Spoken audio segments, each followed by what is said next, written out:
superando as perdas e experimentando o milagre. Diz o texto sagrado, Lucas, capítulo 7, versículo 11. Pouco depois, Jesus foi para uma cidade chamada Naim, e os seus discípulos e numerosa multidão iam com ele. Ao aproximar-se do portão da cidade, eis que saiu o enterro do filho único de uma viúva, e grande multidão da cidade ia com ela. Ao vê-la, o Senhor se compadeceu dela e lhe disse: não chore. Feche seus olhos, Senhor. Em nome de Jesus, entregamos a Ti esse momento, que é o momento mais importante dessa reunião. É o momento de nós ouvirmos a Tua palavra. Ó Deus, talvez tenhamos aqui muitos chorando por perdas, mas que possamos nessa manhã ouvir a Tua voz falando: não chores, eu sou contigo. Fala a Tua igreja através da Tua palavra. E, ó Deus, essa série venha estar marcada em nossos corações, para que venhamos superar, ó Deus, dificuldades, perdas, e assim oramos e agradecemos. Usa Teu servo, declara minha total dependência de Ti, é sobre o Teu chamado que suba a esse altar, ó Deus, ó Pai, para cumprir o Teu propósito, e assim que eu diminua, que o Senhor cresça. Em nome de Jesus, nos dê sabedoria, para que possamos ouvir, guardar e praticar a Tua palavra. Oramos e agradecemos. Em nome de Jesus. Amém. Os irmãos podem se assentar. Nessa manhã nós vamos falar por perdas. Infelizmente, todos passam por momentos de perdas. Não há um ser humano sequer que tenha passado por este mundo que não tenha passado por perdas. E aqui nós vemos a história muito conhecida de uma viúva. Nós vemos alguns pontos interessantes que logo após Jesus concluir o Sermão do Monte, junto ali ao Mar da Galileia, um pouco depois ocorre essa situação. Jesus está andando e uma multidão segue Jesus, podemos dizer jubilosa, podemos dizer alegre, uma multidão seguindo Jesus com fé, porque Jesus está operando milagres. Mas como lemos aqui no texto, ao encontro está vindo uma outra multidão triste, uma outra multidão sofrendo, principalmente essa mulher.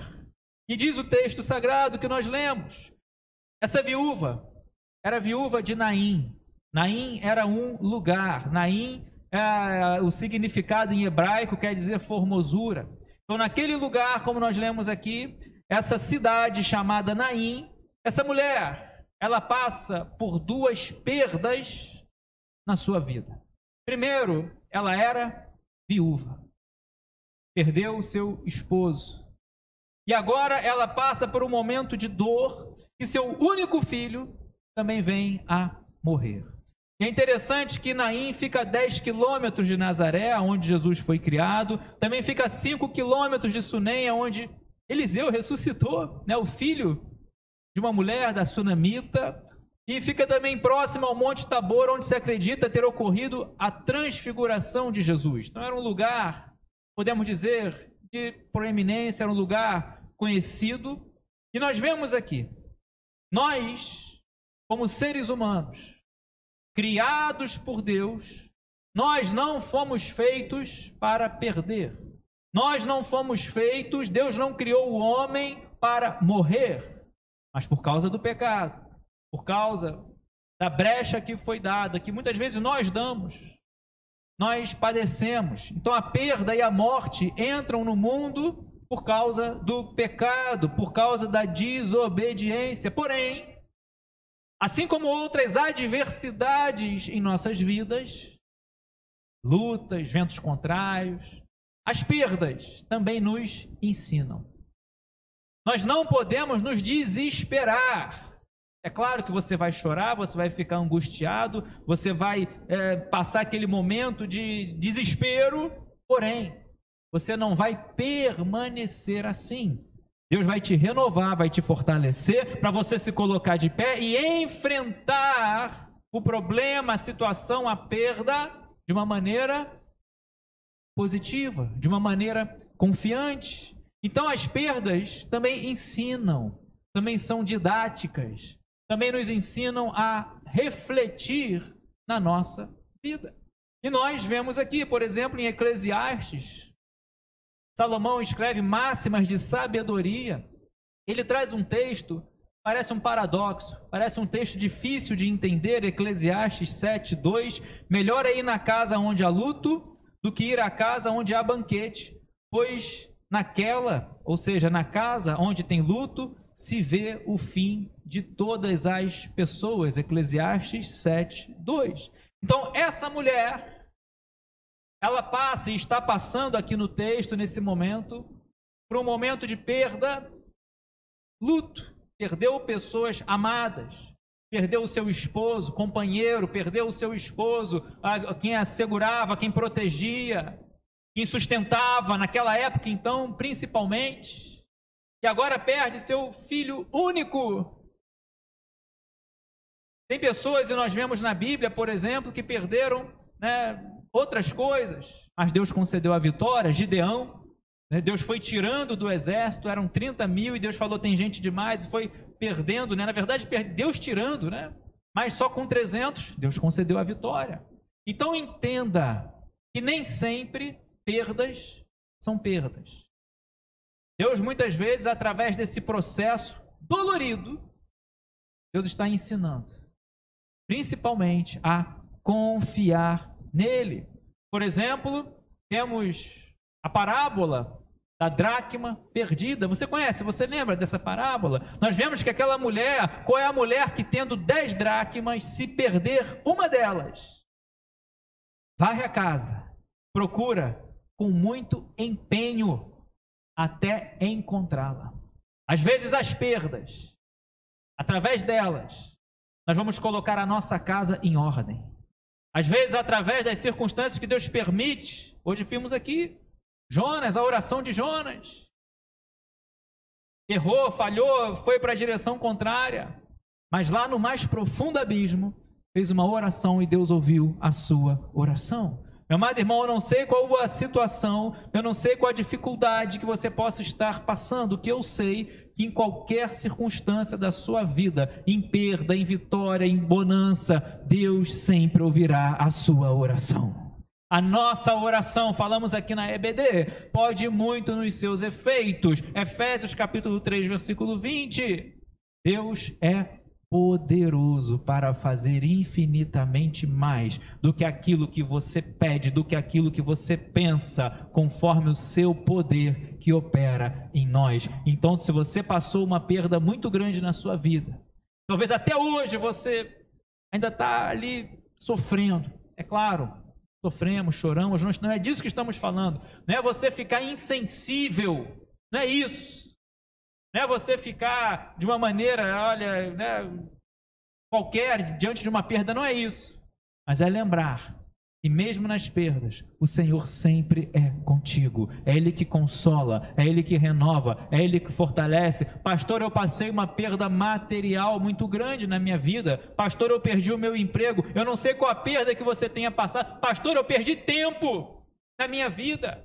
Investi tanto meu tempo, minha vida em um projeto, em um sonho e deu errado.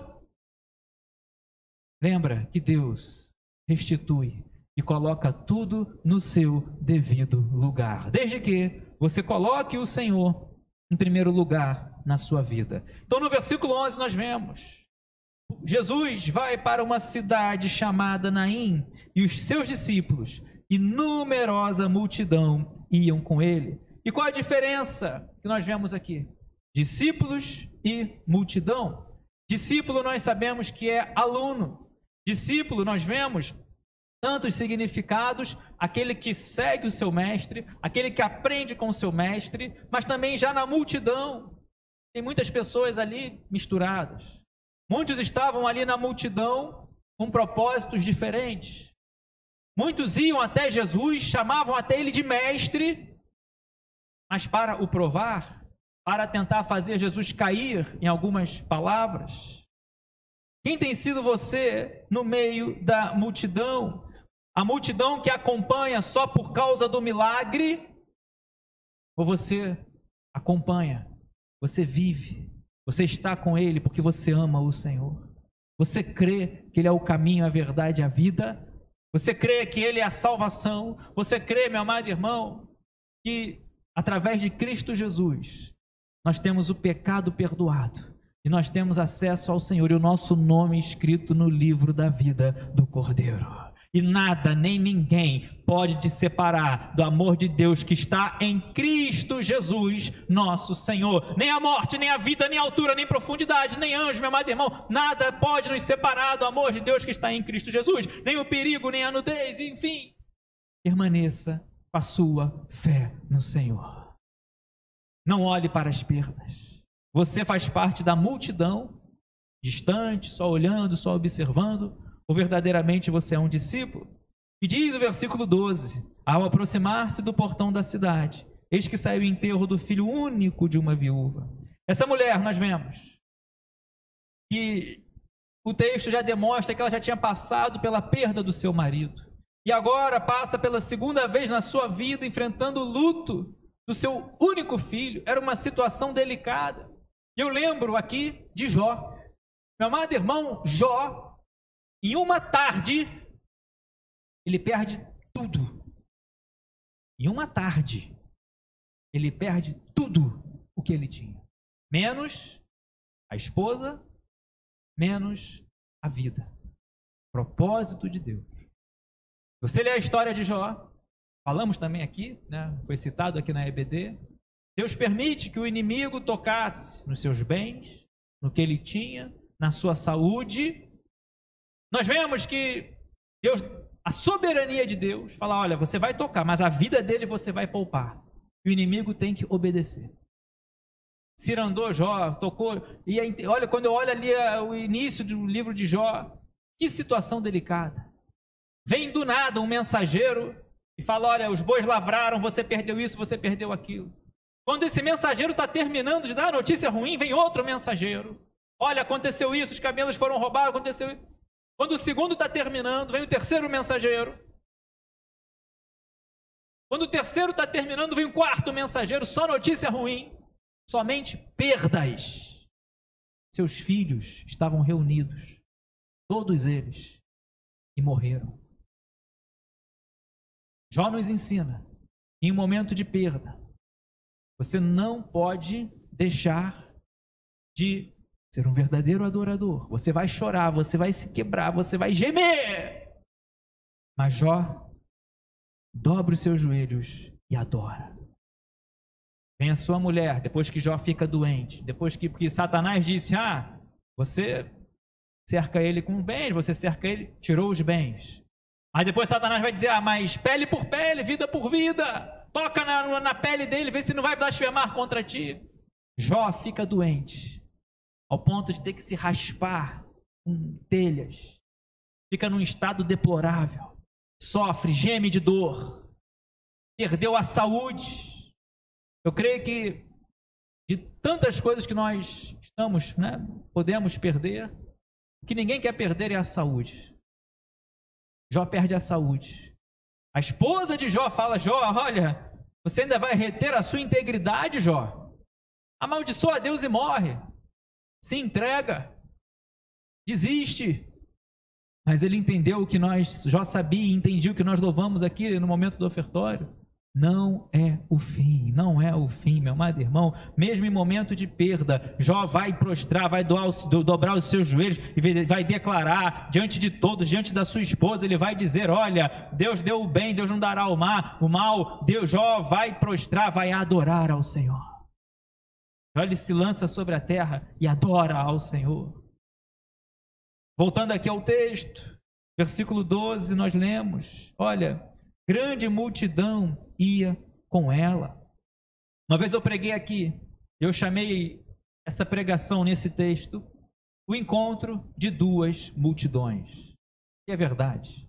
De um lado, uma multidão com fé, alegre, Jesus operando milagres, Jesus curando, Jesus fazendo sinais, maravilhas, ensinando, multiplicando, dando um dos mais estimados, belos, lindos sermões que temos na Bíblia, o Sermão do Monte. E agora, do outro lado, uma multidão em choro, em prantos. E essa multidão que acompanhava Jesus, apontava para os milagres, cura, alegria. Mas a segunda multidão, que seguia aquela viúva, dor, tristeza, perda, luto, e é o oposto dessas multidões que estão se encontrando, que mostra exatamente o que é a nossa vida. Esse encontro dessas multidões nos leva à reflexão da nossa vida. Passamos momentos de alto, momentos de baixo, momentos de alegria, momentos de tristeza. Eclesiastes capítulo 3 vai dizer que há tempo para tudo, todas as coisas. É tempo de se alegrar, é tempo de chorar, é tempo de rir, enfim, é tempo para tudo. Mas em todo tempo, continue confiando em Deus, continue confiando no Senhor. Alegrem-se com os que se alegram e chorem com os que choram. Você conhece esse texto, Romanos 12, 15. E diz o versículo 13: ao vê-la, o Senhor se compadeceu dela e lhe disse: não chore. Em meio à multidão, meu amado irmão, Jesus está te vendo. Jesus está olhando, Jesus conhece a sua dor, a sua lágrima. No meio da multidão, eu imagino Jesus em diversos lugares, situações para olhar, para observar. Agora ele vai focar naquela que está aos cacos, naquela que está no lamento, naquela que está na dor, indo enterrar seu único filho. A sua dor é importante para Deus. A sua perda é importante para Deus. Não fique colocando obstáculo, não fique colocando uma caixa, uma grade, uma prisão, achando que Deus não irá ouvir a sua oração. Pelo contrário, quando você dobra os seus joelhos, quando você, diante de Deus, se humilha, quebranta o coração, também foi citado aqui na EBD, coração quebrantado, um coração contrito, Deus não desprezará. Quando você lembra de 2 Crônicas, capítulo 7, versículo 14, Deus falando, Deus ensinando a Salomão, e vai dizer: olha, o meu povo, que se chama pelo meu nome, se humilhar, olha só, e orar, e me buscar, e se converter dos seus maus caminhos, eu ouvirei dos céus, perdoarei os seus pecados e sararei a sua terra.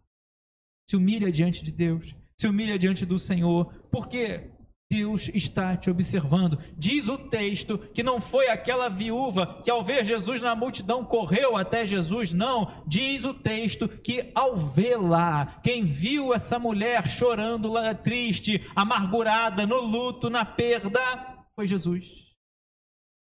Algumas passagens nós vemos pessoas indo até Jesus, demonstrando grande fé. Centurião romano vai até Jesus e fala: olha, nem mesmo em Israel, Jesus vai falar, eu vi uma fé como a desse homem. Ele vai dizer: olha, meu servo está lá em casa, está doente, mas Senhor, não precisa ir na minha casa não, eu creio que uma palavra sua aqui, meu servo que está lá em casa será curado. Aí Jesus se admira da fé desse centurião romano. Não andava com Jesus, não seguia Jesus no sentido físico, mas acreditava em Jesus. E o texto fala, uma fé admirada por Jesus. Admirou-se o Senhor da fé daquele homem. E aqui nós vemos, Jesus se compadece de nós, Jesus observa, Jesus conhece a dor, a perda, o lamento, a tristeza. Eu acho tão lindo que, ao vê-la, o Senhor se compadeceu dela e disse: não chore. Nessa manhã, o Senhor te vê, o Senhor conhece nossos passos, nossos choros, e Ele também se compadece de você, Ele se compadece de mim, e Ele fala: não chore, os olhos do Senhor estão em todo lugar, contemplando os maus, contemplando os bons, como diz Provérbios capítulo 15, versículo 3, existem momentos na nossa vida que parece que Jesus não está vendo, parece, mas Ele nunca nos perdeu de vista. Em determinado momento, Jesus fala para os seus discípulos: atravessem o mar, porque eu vou para o monte orar. E os seus discípulos vão atravessar o mar. Dessa vez, Jesus não estava no barco. Vem uma tempestade. O barco quase vai a pique. E o que acontece? Jesus já chega operando o milagre. Lá de longe, Jesus não deixou de olhar por eles. Jesus viu que eles estavam em dificuldade. Jesus poderia mesmo lá do monte falar, olha, cessa a tempestade, cessa o vento, mas não. Jesus já chega operando o milagre, Jesus já chega andando sobre o mar, Jesus já está chegando na sua vida, operando, concedendo o milagre, no meio da dificuldade, do vento contrário, no meio da perda, meu amado irmão, tenha certeza, Jesus continua te vendo, Jesus continua compadecendo, Ele nunca nos perdeu de vista. Nós aqui fazemos muitas vezes como os discípulos, Jesus já chega no milagre, aí o que os discípulos pensaram? Se assustaram. É um fantasma. É um fantasma. Aí Jesus fala, não, sou eu. Aí Pedro, se és tu, Senhor, permita que eu vá andar nas águas com você, e você conhece a história. Começa a andar sobre as águas, aí novamente olha para o vento forte e afunda. Que nós possamos olhar na direção certa. E diz o versículo 13 ainda, o Senhor se compadeceu dela, Jesus compaixão de nós, Jesus, meu amado irmão, mesmo sem ela verbalizar uma palavra, mesmo sem ela, não tem o registro de um pedido, provavelmente só chorava, provavelmente estava como Ana, não tinha força para trazer uma palavra. Já tinha enterrado o marido, que dor, e agora indo enterrar seu filho, vendo seu filho deitado, sem vida, morto. Talvez você esteja assim, perdeu algo que está morto, está sem vida, mas está nessa manhã aqui presente o autor da vida, o Todo-Poderoso, meu amado irmão. Eu imagino talvez a dor que você tenha passado, mas nós vemos aqui que Deus conhece o coração. Diz o Salmo 139, que ainda a palavra não chegou à boca, mas Deus já conhece toda ela. Talvez você esteja sem forças para orar, talvez você esteja sem forças para verbalizar, meu amado irmão, sua oração. Mas os seus gemidos se transformam em poderosas orações que alcançam o altar de Deus. E o milagre acontece. A palavra nem chegou à língua.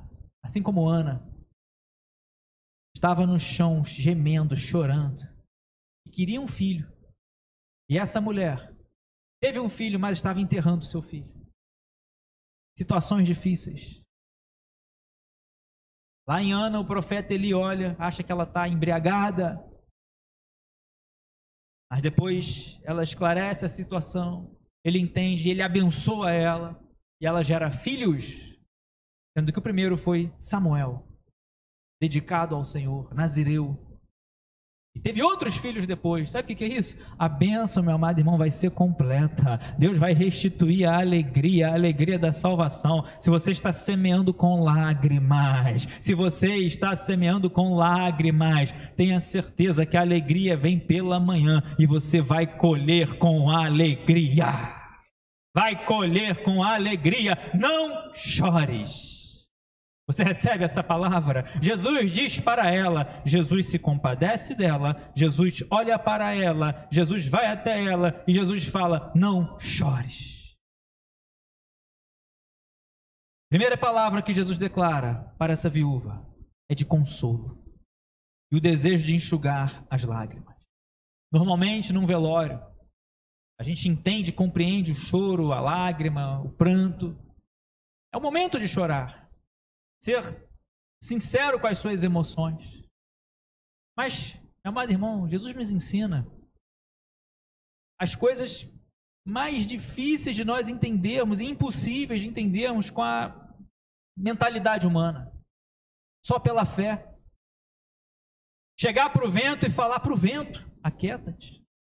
Chegar para o mar e falar para o mar, acalma-te. Chegar para o morto e falar, ressuscita. Falar para uma mãe, indo enterrar seu filho e falar, não chore. Tem coisas que somente pela fé. Tem coisas que transcendem a capacidade humana de entender, compreender, absorver. Mas nós vemos que Jesus, louvamos aqui, Maranata, naquele dia, novo céu, nova terra, novo nome. Ele enxugará dos olhos toda lágrima, já não existirá mais morte, já não haverá luto, já não haverá pranto, já não haverá mais dor. Apocalipse capítulo 21. Louvamos aqui. Palavra de consolo. Vemos em outras passagens Jesus falar com uma menina que estava morta: levanta-te. Ela não está morta, apenas dorme. Talitá, cumi. Tem coisas que somente pela fé. Tem coisas que não adianta. Deus está agindo, Deus está trabalhando, Deus está fazendo. Não adianta querer ficar entendendo os pormenores, meu amado irmão. Por que eu fiz isso? Por que eu errei aqui? Por que eu... Deus está no controle de todas as coisas. Aonde todo mundo só abraçaria, só choraria junto, Jesus fala: não chores. Talvez você esteja em uma fase da sua vida ou conheça alguém, só consegue agir de acordo com o natural, com o normal, o que qualquer ser humano agiria.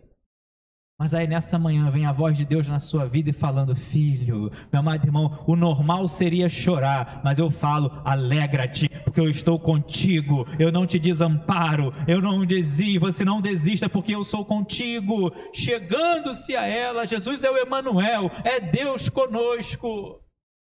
Jesus se achega a nós, assim como Jesus se aproxima daquela viúva, Jesus também se achega a você, com laços de amor, com laços, meu amado irmão, de afeição, de reciprocidade. Aquele que estará em mim, eu também estarei em vós. João 15. Eu sou a videira verdadeira, vocês são os ramos. Aquele que está em mim permanece em mim, dará bons frutos. Mas aquele que não permanece é cortado e lançado no fogo. Mas aquele que quer permanecer em mim, eu também permanecerei em vós. Ele está entre nós. Ele é Emanuel, é Deus conosco. O Verbo se fez carne e habitou entre nós. Tantas passagens que nós vemos. Eu estarei convosco todos os dias até a consumação dos séculos. Muitas vezes nós somos imediatistas, nós somos, podemos dizer assim, agindo dentro do normal, do natural, querendo resolver as coisas somente dentro do que nós conseguimos, da nossa força, do nosso entendimento, dos nossos recursos, da nossa sabedoria. Aí Deus vai e quebra tudo. Nossas bases ficam desestabilizadas. Lembra de um rei? Belsazar. Ele ostenta, faz um banquete. Estava tudo bom, estava tudo legal. Somos principais. Quero o melhor banquete. Só que, não quero um banquete qualquer não. Pega os utensílios que tiramos da casa do Senhor e sirva nos utensílios. Aí, meu amado irmão, quando ele vê aquela mão de Deus escrevendo na parede, ele tem um baque na sua vida. Diz o texto: suas pernas ficaram trêmulas. Foi pesado na balança e foi achado falta nele. A Bíblia fala da balança de Deus. Jó, Daniel,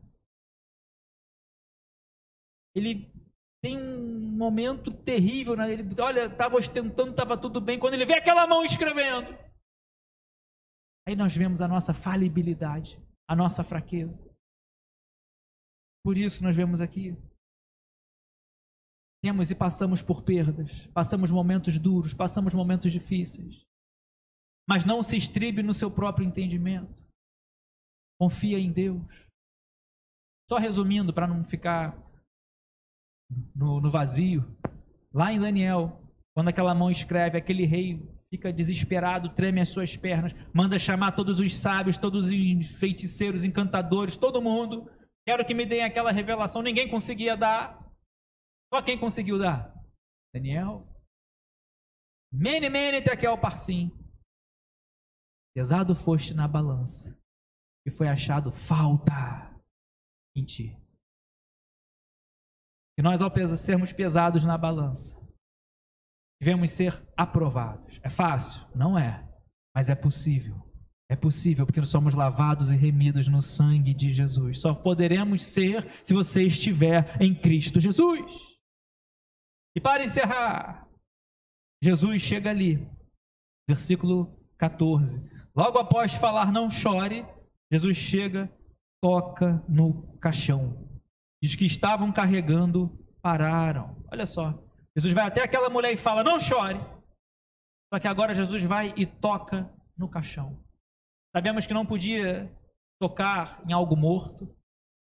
Enfim, nenhum judeu poderia tocar em cadáveres, se tornava impuro. Não podia adorar, né, em lugares públicos. Teriam, enfim, pela impureza de ter tocado, passar pelo processo de purificação depois. Mas ele toca em algo que ninguém queria tocar. Ele toca em algo que está trazendo dor. Ele toca em algo, meu amado irmão, que está sendo indo para ser finalizado, enterrado. Jesus, o autor da vida, meu amado irmão, toca em nós, quando ainda muitas vezes estamos mortos. Efésios 2 vai dizer, estávamos mortos nos nossos delitos e nos nossos pecados, mas por Ele somos resgatados, restituídos pela graça, sois salvos mediante a fé. Somos lavados, somos remidos, ser pego e ser colocado a salvo. Você passou por perda? Deixa Ele tocar nessa perda, amém? Às vezes a gente fica, meu amado irmão, alimentando a perda. Às vezes a gente fica engrandecendo a perda. Às vezes a gente fica acostumado com a perda. Às vezes a gente fica já acostumado em viver o resto da sua vida lamentando por essa perda e não queremos deixar Jesus tocar. Essa mulher poderia ter, no desespero, diversas atitudes, falar, não, respeita o meu velório, olha, não toca, vai embora. Mas não, que você possa deixar Jesus tocar naquilo que está te trazendo dor, que você possa deixar Jesus tocar nesse seu luto, nessa sua perda, deixa Ele tocar naquilo que está tirando o seu sono, deixa Jesus tocar naquilo que está, meu amado irmão, talvez tirando a sua paz, tirando e trazendo problemas emocionais, familiares, sentimentais, deixa Jesus tocar. Sabe por quê? Ele vai tocar e vai agir, Ele vai tocar e vai dar uma ordem, como diz o texto sagrado. Jovem, eu ordeno a você, levante-se. Aquelas pessoas estavam carregando o caixão. Quando Jesus toca no caixão, aqueles que estavam carregando pararam. Um toque que fez parar o movimento. Um toque muda histórias. Mulher do fluxo de sangue, no meio da multidão, se eu apenas te tocar, serei curada. Jesus toca, e eu creio que já está tocando na sua vida, no seu coração, na sua alma, meu amado irmão, e aquilo que estava caminhando para a morte já parou, e agora pode preparar o seu coraçãozinho para o momento da alegria, para o momento do júbilo. Jesus tocou naquele caixão, e aquele deu uma ordem, eu ordeno a você, levanta-te. Sabe o que é isso? Ele dará uma ordem, e força nenhuma no universo vai impedir o mover de Deus, o agir de Deus. Ele dará uma ordem. Ah, pastor, mas isso é impossível para os homens. Ah, pastor, isso não tem como acontecer ao olhar incrédulo. Mas Jesus, ele dá uma ordem, eu ordeno a você, levanta-se. Ah, pastor, mas já está morto. Ah, pastor, não incomodes mais o mestre porque seu filho já morreu. E muitas vezes nós ficamos colocando impossibilidades, quando Jesus é uma ordem simples, direta, eu ordeno a você, levanta-te. Jesus não pediu, Jesus ordenou. Ele tem toda a autoridade nos céus e na terra, tem autoridade sobre o demônio, autoridade sobre distância, autoridade sobre toda e qualquer enfermidade. Toda a autoridade me foi dada nos céus e na terra. Ele não pediu, ele não ficou pisando ali, não, ele dá uma ordem. Lá do alto e sublime trono ele deu uma ordem, sua vida vai mudar. Pode estar cercado de incrédulos, ele dá uma ordem, sua vida vai mudar. Aquilo que era morte virou vida. Ele dá uma ordem. Meu trabalho, a gente tem que cumprir ordens. Militarismo, enfim, cumprir ordens. E aqui estamos falando na esfera espiritual. Tanto que aquele centurião romano, quando falou para Jesus, eu sei que se você der uma palavra aqui, meu servo será curado lá, ele falou exatamente isso. Eu sou um centurião, comando homens, dou ordem a esse vai e ele vai, dou ordem a esse fica, ele fica. Sabe o que é isso? Autoridade do Senhor Jesus no contexto espiritual. Ele dará ordem aos seus anjos para que te guardem. A ordem, ela tem que ser cumprida.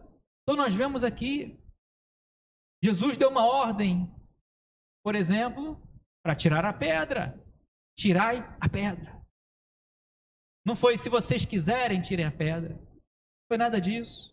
E Jesus nos ordena hoje: não temas, não chore, levanta-te, renova a esperança. Aquele que estava morto sentou-se e passou a falar. Meu amado irmão, você vai falar, você vai testemunhar. Não guarde o que Jesus já está fazendo na sua vida. Os testemunhos edificam a sua fé, os testemunhos edificam a fé dos outros. Agora, aquele que estava morto está falando. Aquele jovem falou, todos ficaram admirados com o poder de Jesus. Grande profeta se levantou entre nós, Deus visitou o seu povo.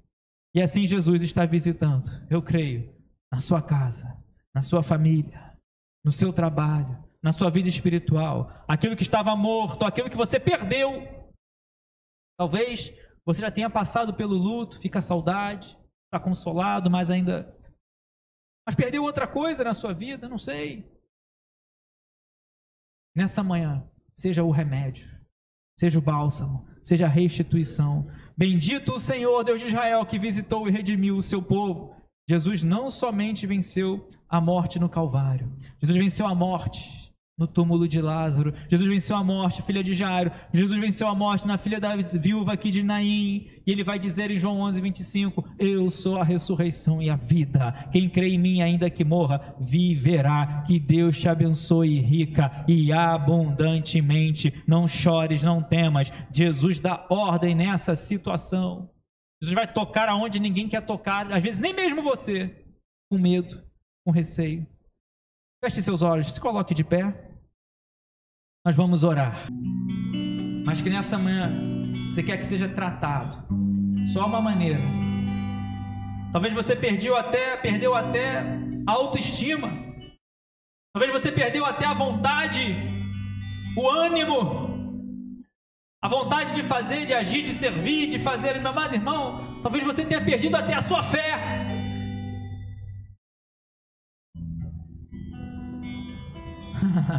Nessa manhã o Espírito Santo de Deus está aqui, fazendo tudo novo. Jesus está aqui tocando, meu amado irmão, e aquela caminhada na direção da tumba vai parar, aquela caminhada na direção do enterro já parou, que Jesus já tocou. Deus, em nome de Jesus, coloco nas tuas mãos cada coração. Na vida passamos, Pai, por perdas, é verdade, mas que possamos aprender com elas, que possamos, ó Deus, passar pelas turbulências confiando em Ti. E assim, ó Pai, rogamos a Ti, o autor e consumador da nossa fé, que o Senhor toque nessa perda, toque aonde aparentemente a morte, e transforme em vida. O Senhor Jesus veio para dar vida, vida em abundância. O ladrão vem para matar, roubar e destruir. Mas nessa manhã, Senhor, vai fazendo tudo novo. Sopra Espírito. Eu profetizo, Senhor, restitui aquilo que foi tomado, aquilo que foi, Pai, perdido. O Senhor venha restituir e fazer tudo novo. Assim oramos e agradecemos em nome de Jesus. Amém. E aplauda bem forte o nome do Senhor.